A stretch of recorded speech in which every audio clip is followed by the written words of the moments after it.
नमस्कार बंधुरा आमी स्निग्धा। अच्छा प्रथमेই বলে রাখি এটা একদম আমার প্রথম অভিজ্ঞতা। আমি আগে কোনোদিন এরকম রেকর্ড মানে নিজে কোনোদিন এরকমভাবে বেশিক্ষণ কথা বলিনি। জানি না কেমন লাগবে আপনাদের, কিন্তু আশা করছি খুব ভালো লাগবে। তো এই যে আপনারা দেখতে পাচ্ছেন যেটা আমি এখানে বলতে চলেছি সেটা হচ্ছে আমি গণেশ ঠাকুরের খুবই ভক্ত। এটা স্কুলে থাকার সময় থেকে আমার এই ভক্তিটা আস্তে আস্তে আস্তে করে বেড়েছে। আর যত দিন যাচ্ছে আমি দেখছি যে এই ভক্তিটা আরও দিন দিন বাড়ছে।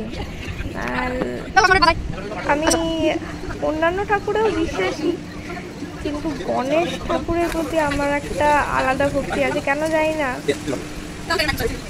আমি ওনার কাছ থেকে একটা আলাদা পজিটিভিটি পাই লাইফে। আর জানি আমার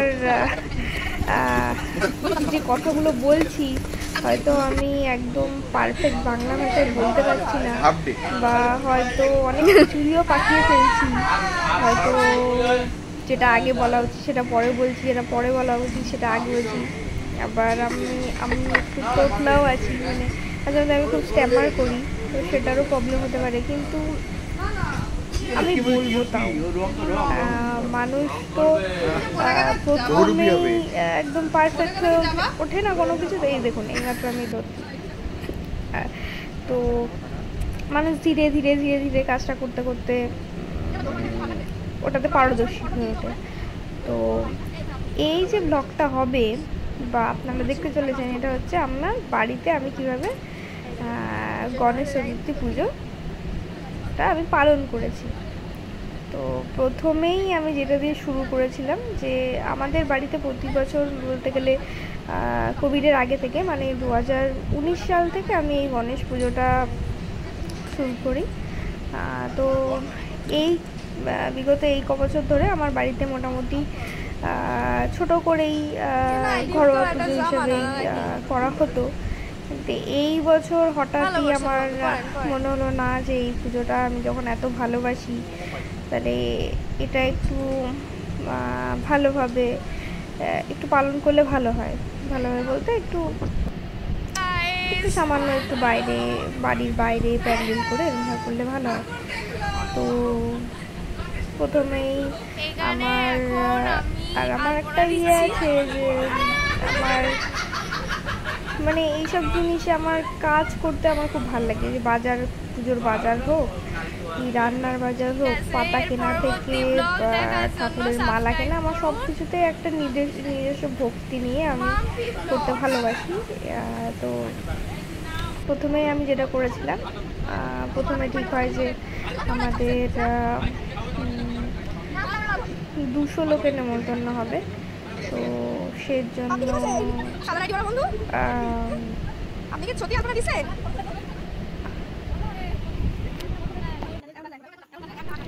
হ্যালো বন্ধুরা, আমার নাম স্নিগ্ধা।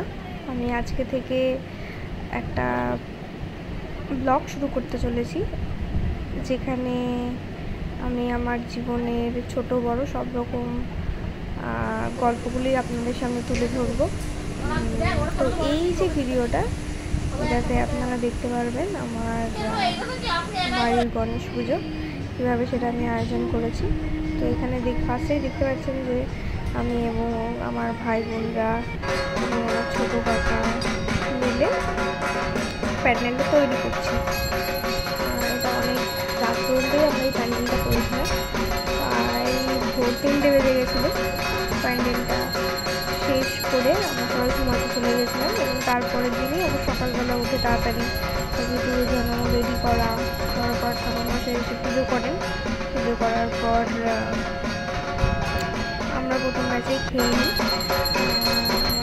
মেয়েতে ছিল পোলাও, বেগুনি, আলুর ডাল, চাটনি, পায়েস, পাঁপড় আর লাড্ডু ছিল। আর আমার বান্ধবীরাও এসেছিলো, তাদেরকে আপনারা রেখে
घर शापित हो गया, उसके बाद उस घर के अंदर वो जो रूम था वहाँ पे ये सब चीज़ें लगातार चली आ रही और वहाँ पे अब कोई रहता भी नहीं।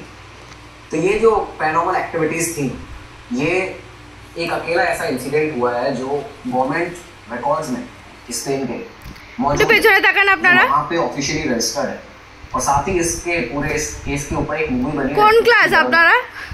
इस मूवी के बारे में बताया जाता है कि जब लोग इस मूवी को देखते हैं तो पूरा देख नहीं पाते हैं। स्टार्टिंग में बहुत से लोग ऐसे थे जो जिनकी तबीयत खराब हुई इस मूवी को देख के, तो ये सब चीजें भी सामने आती हैं।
দেরি হয়ে যাবে কিন্তু এখান থেকে 12টা বেজে যাবে তারপর কিন্তু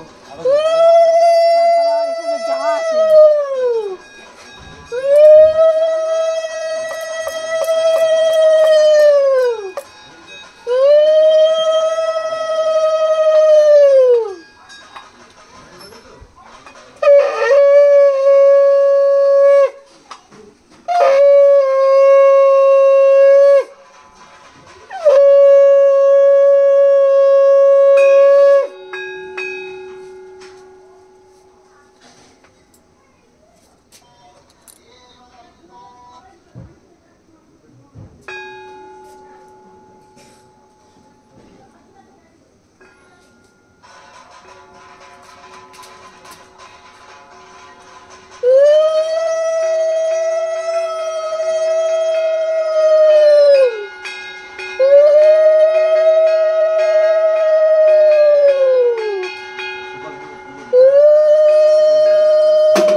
গেমে চাল হয়ে যাচ্ছে একটু ধর তো দাদা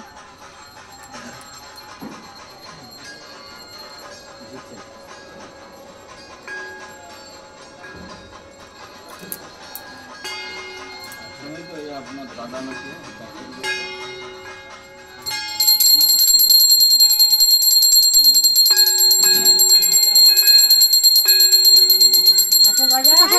কাঁসার বাজার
ঘাটটি তো ভিজে গেছে তো নেবে কি করে বাচ্চি